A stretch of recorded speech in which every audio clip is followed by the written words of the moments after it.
right, good morning, everybody. We made it.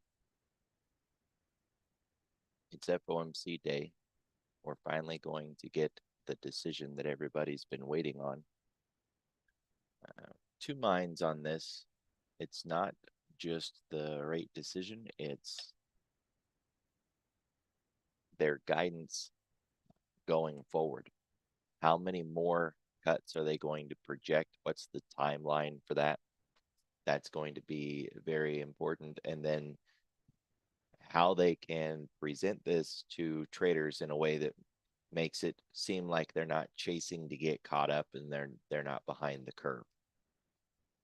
So we'll see if they can thread that needle. The main expectation for today is that there's very likely going to be a lot of volatility. Just keep in mind, especially for you newer traders,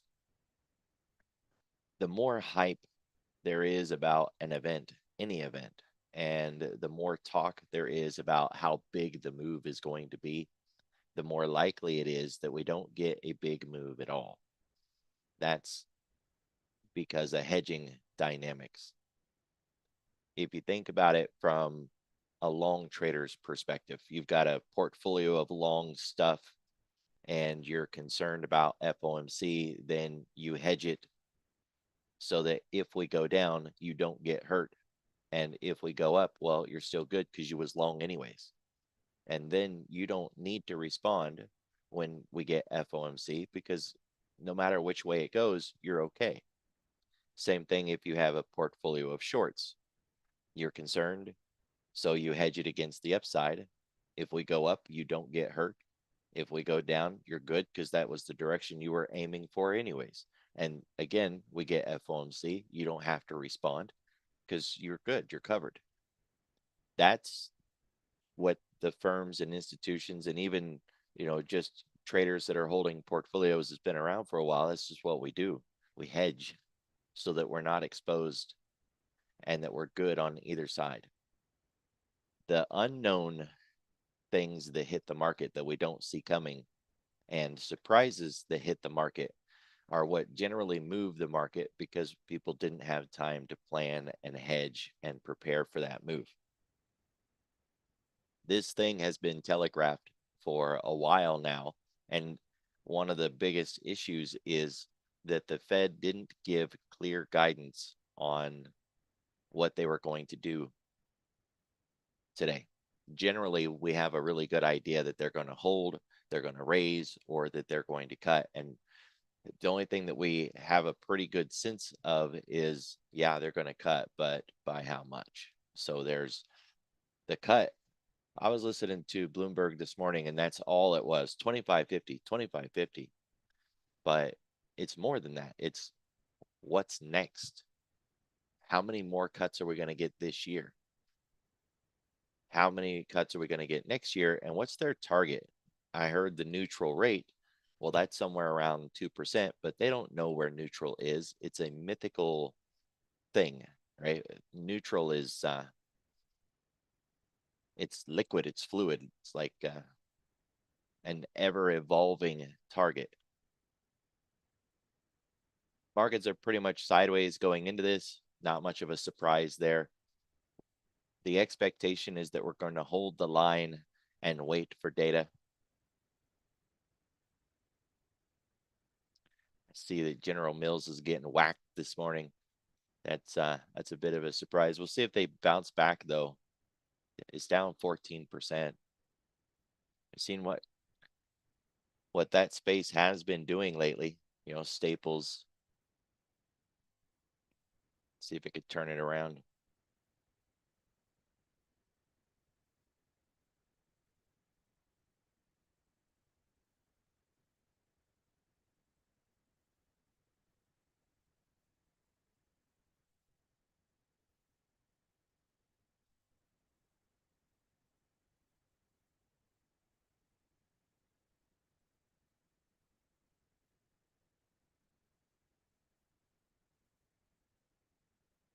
I thought there was something else today that was on the table, but it seems like just the rate decision.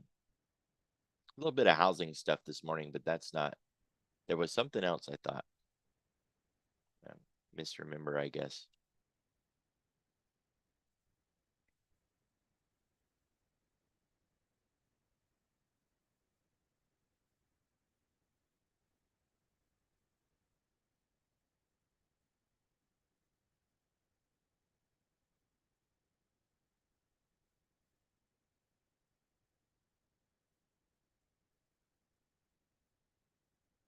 A little bit of a megaphone pattern this morning on the ES and the NASDAQ. Hold the line and wait for data. Ends up having us push beyond the pivot point into liquidity on each side, and slowly it begins to broaden out. I used to think the megaphone patterns were kind of rare, but if you look around, you'll find them all over the place. Still see a market maker move, and it's about the same size as yesterday. Willing to go out on a limb there a little bit and say that it's probably because of the rolling dynamics and not because of hedging. We're basically flat, and that's the expectation for today. It's like I continue to tell people all the time, every day you want to build your levels out from the beginning. Start with what's closest to you. And right now, what's closest to us is the Globex range. Right now, we're just running reciprocation above and below VWAP. So we're just going to hold this and slowly broaden it out a little at a time until something breaks and we make a bigger move, at which point we'll focus on the high and low of yesterday. And if that doesn't cover yesterday's Globex, then the next box would be moving higher or lower than what I just marked to cover that. So this is the range for today. You could always just use the ADRs. That's true, but this is a narrower range and offers more of an opportunity to have tradable situations, starting with just marking out your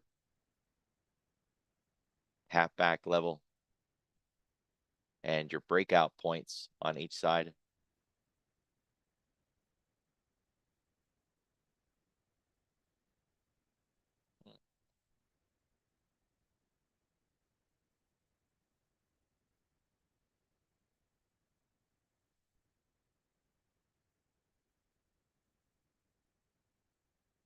No matter which way we go on this breakout, you already know where liquidity is and start laying out targets from there. It doesn't matter which way we go. But the expectation is that we're going to go sideways into all of this, and we're just going to wait on data. So it's short and sweet, right? There's just nothing that you want to do today ahead of this other than event-driven names that are moving on their own. For an example, X Steel, there was some news overnight that caused it to move. General Mills has earnings today. It's moving. If something's moving because of its own catalyst, that's an opportunity to trade today. But if anything moves like the S&P moves, if it has a high correlation to the S&P, then it's very likely not going to do much. And that means over 80% of the market is not going to do anything today while it waits for FOMC. 80%. If the S&P is sideways, so's most of the market. I know a lot of traders that actually take the day off. They don't trade FOMC. And I know traders that take the whole FOMC week off. I think that's a bit extreme, but really, if you look back on the week, probably didn't miss all that much. All right. And the trades that you took very likely had an elevated risk level that you didn't really need to accept.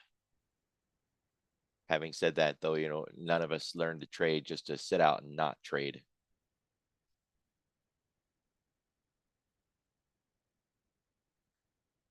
The ADR measure is still less than 75. So even with these couple of big days that we've had in the last few weeks, they haven't been enough to override the overwhelming amount of sideways days that we've had. We got nothing.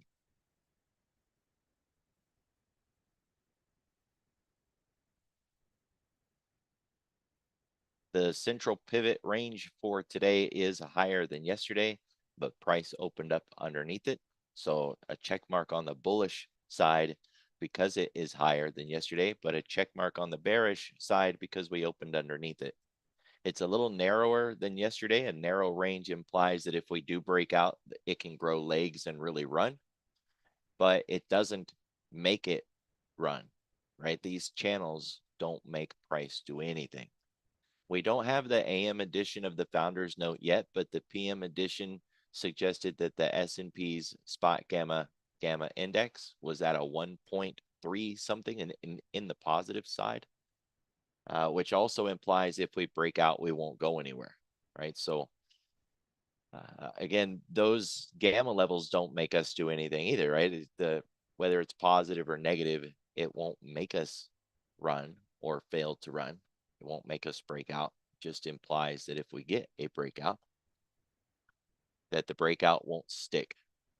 I just checked when I mentioned spot gamma, and their AM edition is out.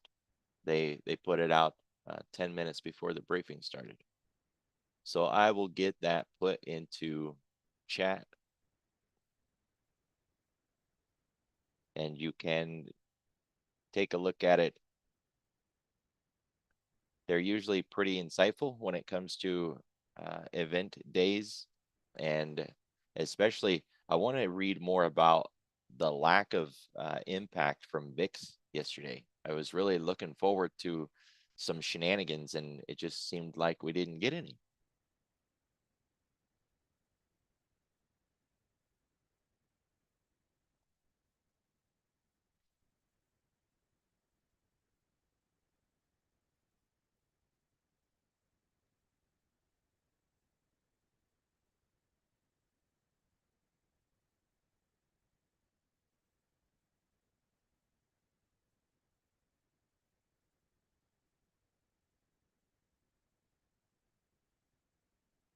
Right now, the volume profile for the current week is lining up with these two previous profiles back here, which makes sense. We were expecting a lot of trades in this area, and we're getting a lot of trades in this area. Surprise. So not sure what we would expect there otherwise. At this point, though, just keep in mind, as long as we're hovering around these levels, then they're not support and resistance, and we can cross up and down through them all willy-nilly, right? That's what willy-nilly looks like. Just like the zipper play or the reciprocation play, just back and forth. They're only going to become support or resistance if we actually leave the zone and then we come back to it again afterwards. So for an example, since we're no longer down here, we left that range. If we were to head to the downside, we would expect some sort of response out of the market at that level. Same thing as when we left this range to the downside and we finally came back up into it. When we hit it for the first time, there was a response at that level. And we got stuck there a little bit, and now we're fighting it. That's applicable, by the way, not just for volume profiles, but for any other pivot. Yesterday's high, low, today's RTH open, any pivot. Once you're there and you're crossing up and down through it, it's not supportive, it's not resistance. We've got to get away from it and then circle back to it again before we would expect that sort of behavior.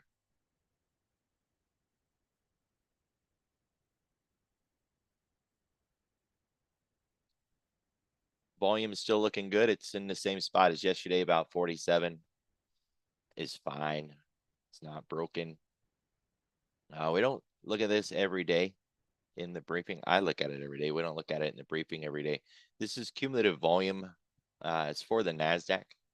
If you were to search for cumulative volume on TradingView, they have a better one because it will allow you to put all of the US markets into the indicator instead of just looking at one market like I am here, the NASDAQ. Cumulative volume, it's really simple. If it's pointed up, then it's net buying. And if it's pointed down, then it's net selling, right? That's like the simplest way to grasp this. The yellow line is the indicator itself. I just added a bunch of other things here, like my moving averages, 10, 20, and 50. And then I added the Bollinger Bands. If you look at the volume, we've still got a really decent net buying volume. And this is on a weekly. We've been pushing on the Bollinger Band, stretching it out since back here, right? We tested it and that pushed the band, and then again, and then again. We're widening that band out.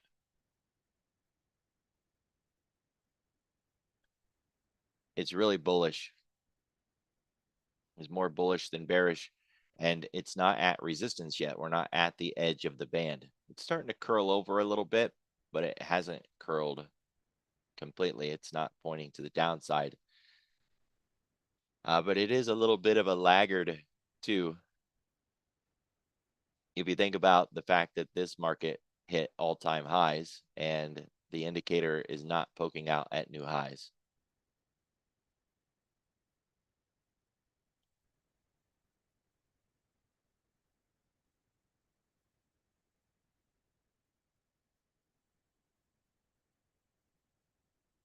Ten-day, 30-minute volume profile, we still have no change here.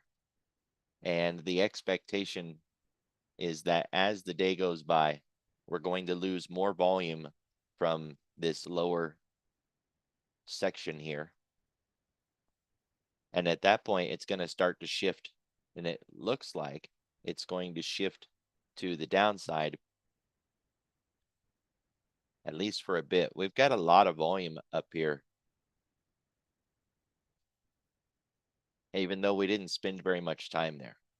So we've got some higher levels down here around this 55, 60 area.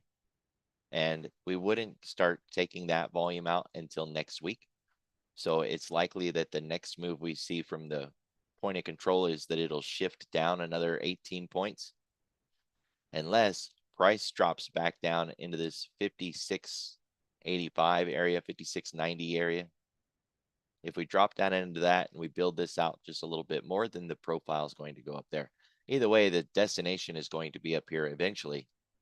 It's just a question of, will we dip down first and then see it rise up, or will it just go up here as price rebuilds this structure? So I wouldn't get concerned if you do see the profile drop lower, right? If that point of control does go down, just keep in mind it's coming up. And at that point, it's going to be right at price. Then we've got to get away from it before it'll start to act as support or resistance. You can see on the TPO, it's already moved down. The next move that it's going to make is up.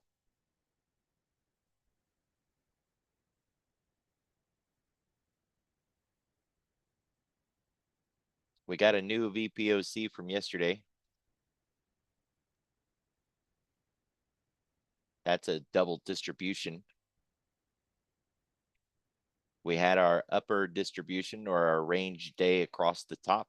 Then we expanded to the downside and had another distribution down here. See the bell curve. It looks like a B, but in volume profile, there's actually two Ds combined, or a lowercase b, not an uppercase of B. So when you see something that looks like this, although it looks like capital B, it's really just two Ds.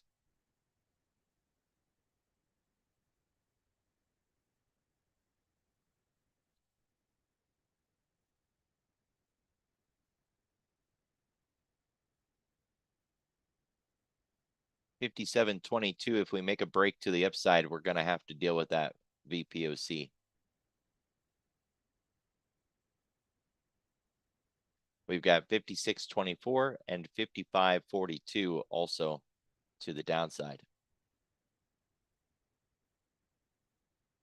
If you think about it, this is the first VPOC of the new contract series.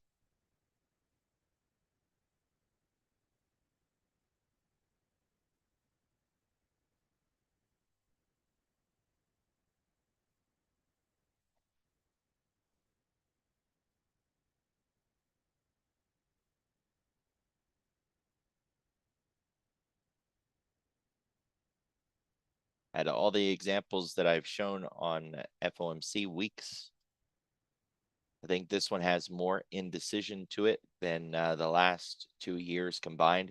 A lot of wickiness on each side. Strong defense on that upper level. And yet they were willing to step in and buy it back up when we got down below Friday's close.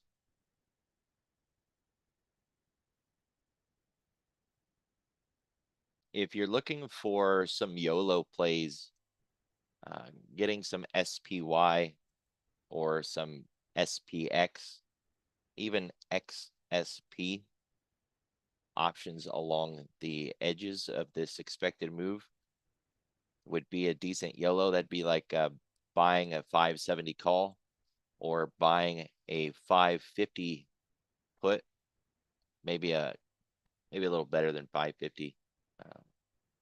See if we can get a half in there. You might get a 553 put.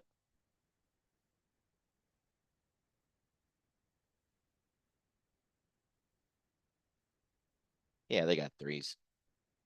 I wouldn't expect them to be this cheap once we actually get into the open.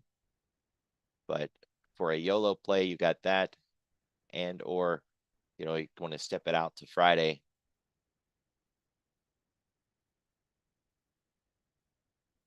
A 20-cent put debit spread, risking 20 cents for a chance to make 50 cents. I mean, you maybe could make a little more than that, but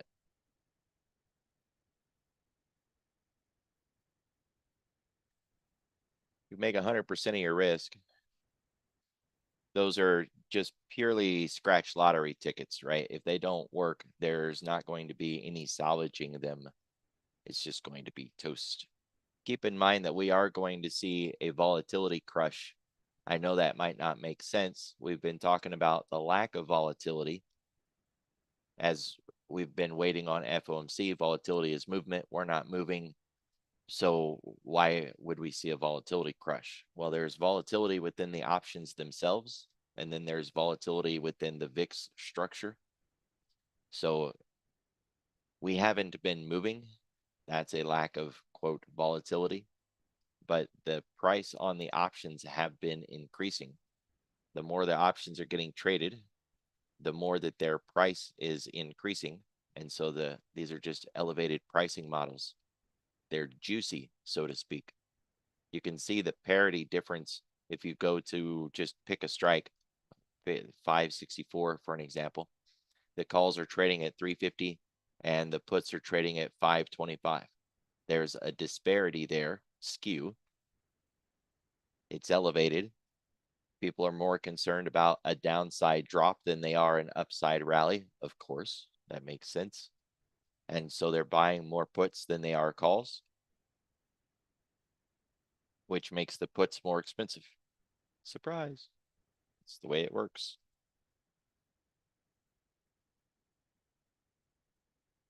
It didn't always work that way, right? Before the 1989 Black Friday crash, I think it was.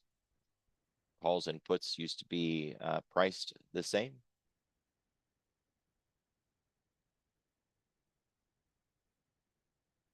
I know it's that nerd stuff, right? Nobody wants to walk down memory lane.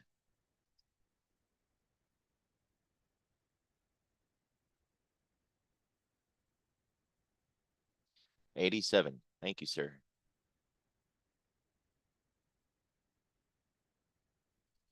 We got some gold, and that's about all we got, right?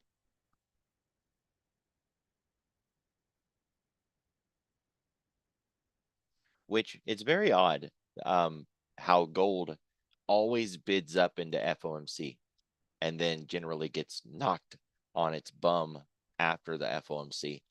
The first time I heard that, I thought that's too simple. There's no way that gold just always goes up for FOMC. And yet, I continue to hear it and I continue to be reminded of it every time we get an FOMC and I see gold testing highs again. So, you know, for whatever it's worth, oh, it's definitely a short play. I was trying to get filled yesterday on some shorts and I couldn't get a good price on it. So I didn't get filled. I'm going to try again today. It's definitely a short for me. But it's just this cycle, and I don't have a why, or why does it go up before every one, and it just does, but it doesn't stick. So we do have gold up, gold miners, and other than that, we got nat gas, which is a joke. That's not what you want a rally on. Got a little bit of China moving around, but not enough to even get it into some decent levels. And that's it. We got nothing, which really says sit on your hands, sit back and relax, let the data come in, and then make a move, and or spend a little bit of time considering what your positions are going to be. If they cut a little or they cut a lot, if their forward guidance is radical or if it's not radical, right? The market's projections on what we're going to get have been pretty clear. We're looking at 10 to 12% to the upside over the next 12 months. If there's no recession, and it's like 13 to 15% to the downside if there is recession over the next 12 months.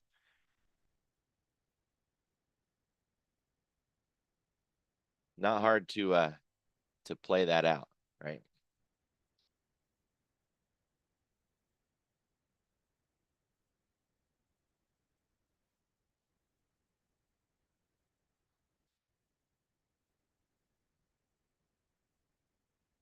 And maybe don't buy a pager anytime soon.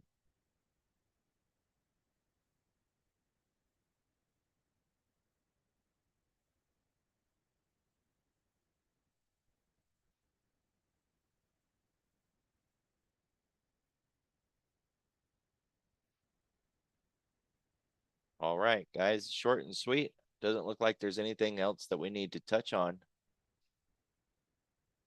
If it's got some movement this morning, then that means it's very likely not correlated with the indexes. Play it while it has the flows. Otherwise, be careful, be safe. I'll see you all tomorrow.